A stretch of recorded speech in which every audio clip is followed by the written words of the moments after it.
Fundação Educacional de Votuporanga, 50 anos. Faça parte dessa história. Fundação Educacional de Votuporanga e Unifev oferecem TVU Jornal. Olá, tudo bem? O mercado de peixe está aquecido, é que por conta da quaresma, muitos católicos trocam a carne vermelha pela branca, o que tem movimentado as peixarias.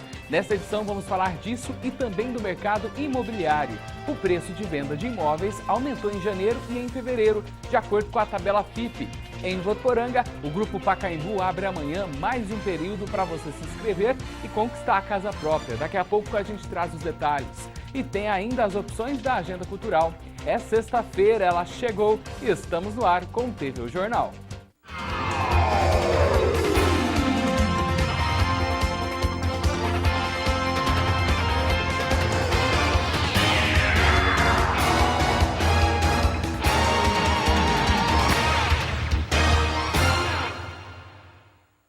E abrimos esta edição do TVU Jornal com o retorno da Prefeitura sobre a escuridão que mostramos ontem na Avenida Antônio Augusto Paes, próximo ali à Saev Ambiental, na entrada do bairro Cidade Jardim. Em nota, a assessoria de imprensa disse que a Secretaria de Obras já possui um projeto de iluminação pública para o local.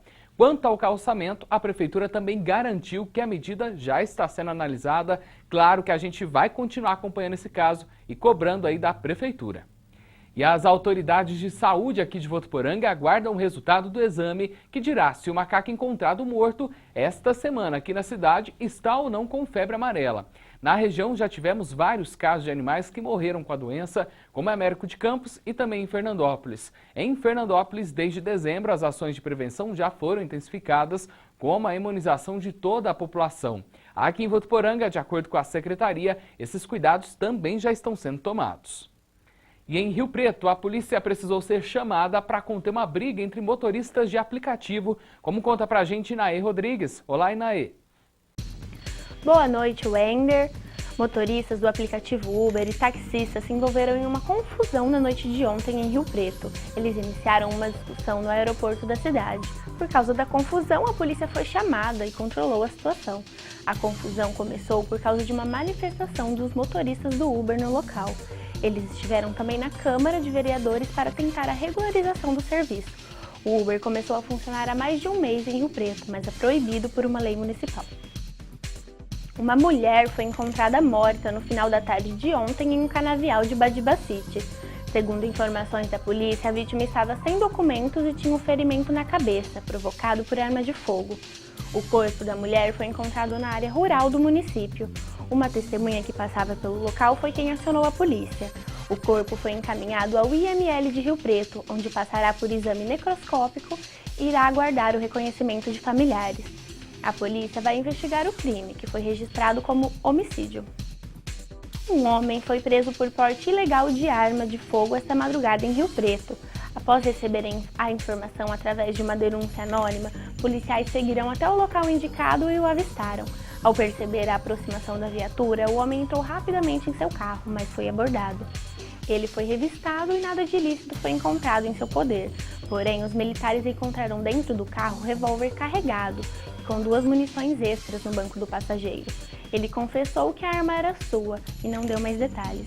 O homem foi levado para a central de flagrante e permanece detido à disposição da justiça. E essas são as notícias do Região em 1 Minuto de hoje. Uma ótima noite, até semana que vem. E agora vamos para notícias do estado. Já foi enterrado o corpo de Moacir Bianchi, que foi morto ontem. Ele foi um dos fundadores da torcida Mancha Verde. O corpo de Moacir Bianchi foi velado e enterrado no cemitério Parque Jaraguá, na zona oeste da capital paulista. O assassinato está sendo investigado pelo Departamento de Homicídios e Proteção a Pessoas do Estado. O corpo de Bianchi foi encontrado em um carro no Ipiranga, na zona sul da capital, nos bancos do motorista e do passageiro com perfurações por bala. Essas imagens de câmera de segurança mostram a hora em que o carro preto para logo atrás do carro de Bianchi. Um homem sai pelo lado do passageiro e vai até o carro de Bianchi e começa a atirar. Desgovernado, o carro dá ré contra o carro dos assassinos. Bianchi fundou a torcida Mancha Verde, do Palmeiras, no final dos anos 80, quando ainda era adolescente. A Mancha Alviverde, principal torcida organizada do Palmeiras, anunciou nesta quinta-feira que encerrou as atividades por tempo indeterminado. E daqui a pouco a gente volta a falar de esporte, porque agora a notícia é sobre saúde. É que o Ministério anunciou hoje a ampliação do público-alvo para 6 doses que integram o calendário nacional de vacinação. Tríplice viral, tetraviral, DTPA adulto, HPV, meningocócica, hepatite C e hepatite A. As mudanças, segundo a pasta, têm como objetivo aumentar a proteção de crianças, garantindo elevada cobertura vacinal, além de ampliar a imunidade de adolescentes e diminuir a circulação de doenças na população. A vacina da hepatite A passa a ser disponibilizada para crianças até 5 anos. Já a tetraviral, que é para sarampo, cachumba, rubéola e varicela, este ano há ampliação da oferta de dose para crianças, que passa a ser administrada de 15 meses até 4 anos. Já a HPV também passa a ser ofertada para meninos e também para homens que vivem com HIV e AIDS entre 9 e 26 anos e para imunodeprimidos, como transplantados e pacientes oncológicos. Já a vacina meningocócica C passa a ser disponibilizada para adolescentes de 12 e 13 anos. A faixa etária será ampliada gradativamente até 2020, quando serão incluídos crianças e adolescentes de 9 a 13 anos. A DTPA adulto, a que vai para a difteria, tétano e coqueluche, passa a ser recomendada para gestantes a partir da 20ª semana. As mulheres que perderam a oportunidade de se vacinar durante a gravidez devem receber a dose durante o puerpério, até 40 dias após o parto. A tríplice viral, que vale para sarampo, cachumba e rubéola, este ano será introduzida para a segunda dose da vacina para a população de 20 a 29 anos. Atualmente são ofertadas gratuitamente via sistema SUS 19 vacinas recomendadas pela Organização Mundial da Saúde. Por ano, são disponibilizadas na rede pública cerca de 300 milhões de doses de imunobiológicos que combatem mais de 20 doenças. E durante a quaresma, o movimento nas peixarias aumenta. É que principalmente na quarta e na sexta-feira, muitos católicos não comem a carne vermelha e acabam recorrendo aos peixes, o que tem garantido um bom faturamento para o setor. Durante a quaresma, período em que os católicos se preparam para a Páscoa, os fiéis seguem a tradição de praticar o jejum, a abstinência, a caridade e a oração. Outra tradição muito praticada nesse período é o consumo de peixes. Muitas pessoas deixam de comer carne vermelha durante os 40 dias que antecedem a Páscoa. Seu Donel e Dona Eliana seguem a tradição. Todos os anos, eles substituem a carne vermelha pelo peixe nessa época do ano. Seguir a tradição católica, né? Eu já morei numa região que, então, lá no Mato Grosso, que pegava muito peixe, sabe?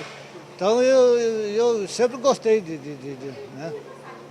comer o peixe. Assim, tanto fora da quaresma, sempre eu como peixe, né? Mas principalmente agora nessa época, então mantém a tradição. É muito bom e a tradição, né, católica, eu sou católica, eu acho que tem que substituir, sim, pelo menos sexta-feira e a Semana Santa inteira. Nessa peixaria, durante a quaresma, as vendas ultrapassam 50%. De acordo com o proprietário, a preferência são pelos filés de peixe de água doce. O peixe mais procurado aqui na peixaria é o filé de tilápia, por ser um peixe mais suave, de fácil preparo, sem espinho e sem gordura.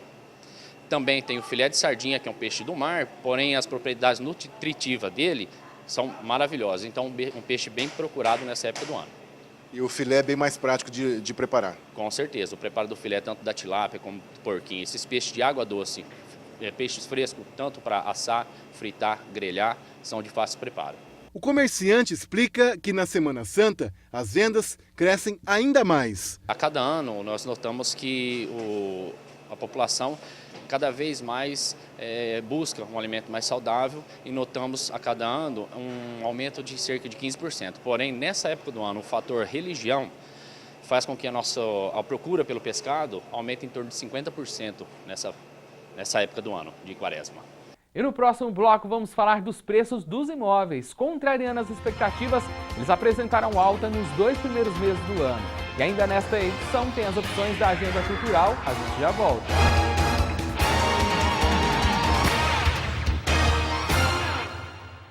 TVU Jornal, oferecimento Fundação Educacional de Votuporanga, 50 anos. Faça parte dessa história.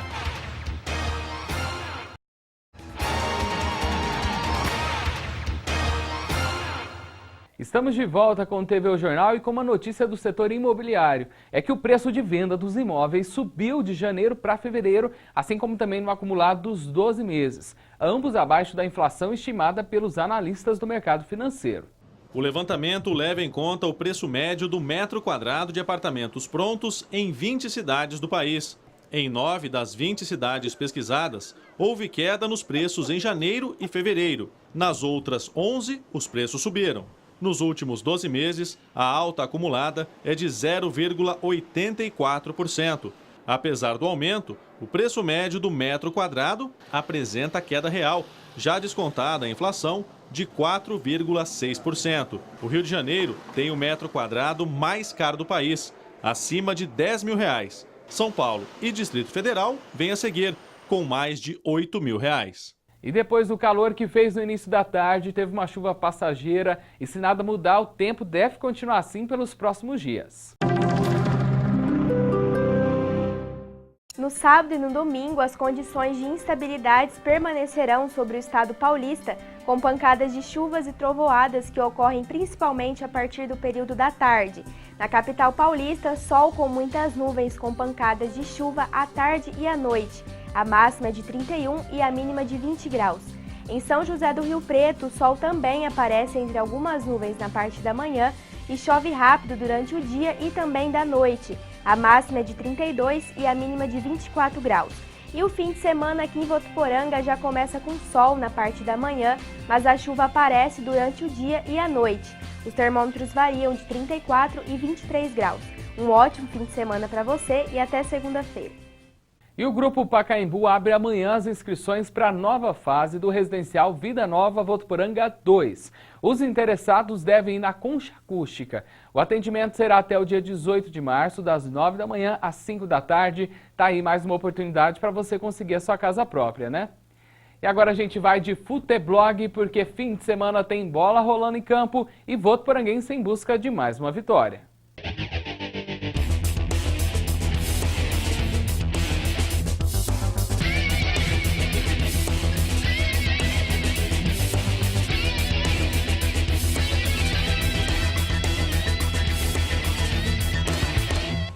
E aí, galera do Futeblog, tudo tranquilo? Chegou a sexta-feira e com ela também muito futebol. A gente começa falando do jogo da Votuporanguense esse final de semana contra a equipe do União Barbarense em Santa Bárbara do Oeste. O CAV que precisa aproveitar aí da fragilidade do seu adversário, né? Já que o Barbarense é o lanterna do campeonato, passa por uma crise financeira, jogadores aí dormindo no ônibus, inclusive.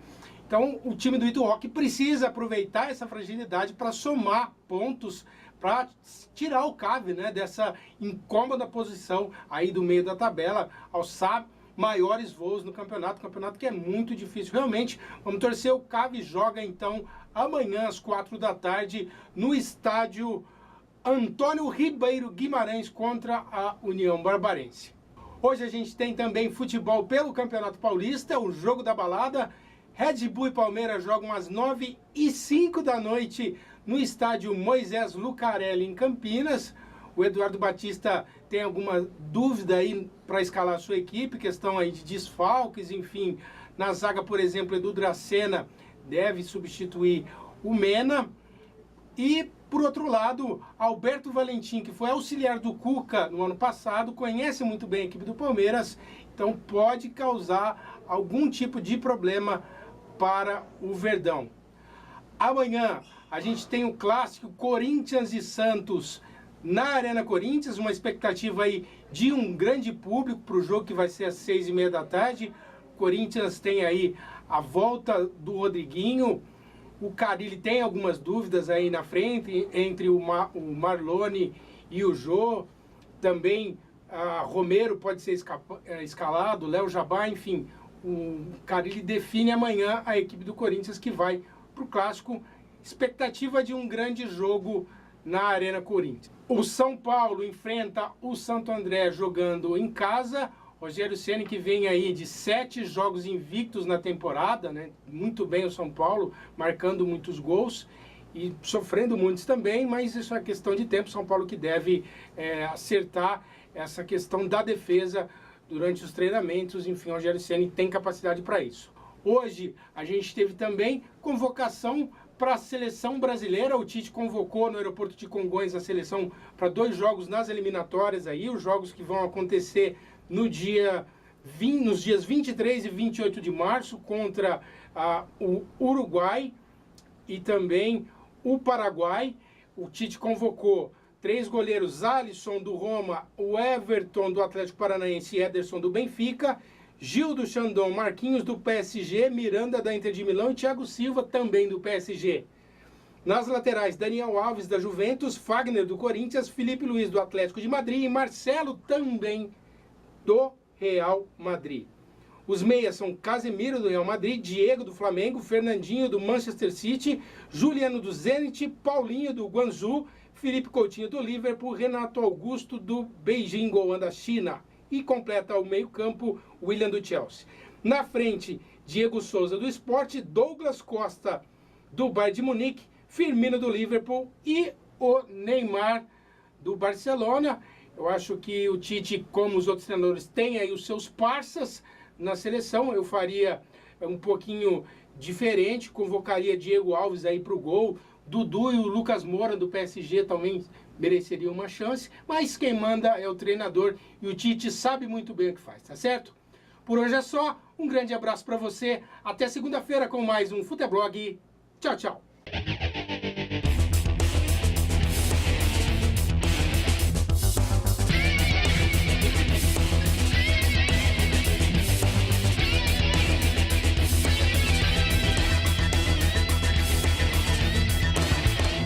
E a seguir tem as opções da agenda cultural que vão ajudar a agitar o seu fim de semana. A gente já volta.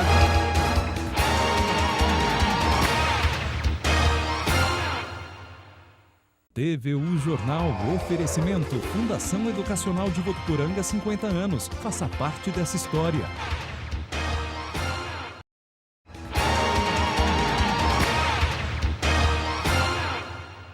Estão abertas as inscrições para o projeto social Axé Criança, desenvolvido pela Secretaria da Cultura e Turismo da Prefeitura de Votuporanga. As aulas acontecem às terças e quintas-feiras, das 2h30 às 5 horas da tarde, no Centro de Educação e Cidadania, que fica no bairro Sonho Meu. O ensino de instrumentos de percussão voltados aí para o resgate cultural de diversos ritmos afro-brasileiros é gratuito. O Jornal fica por aqui. Te desejo um fim de semana, um bom descanso. Tchau, tchau.